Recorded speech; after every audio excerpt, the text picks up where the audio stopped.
In this video clip, we will be removing our stem seat.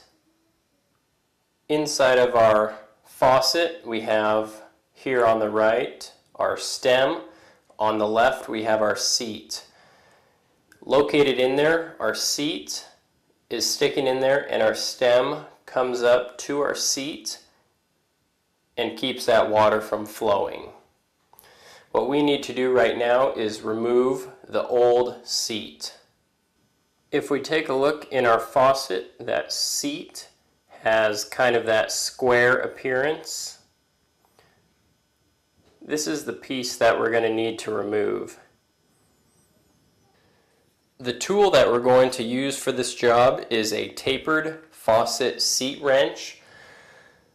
Now there's two different ends on it for different sized seats. The way this works is that we put our seat wrench in and grip our seat, and we can go ahead and loosen up that seat and pull it out.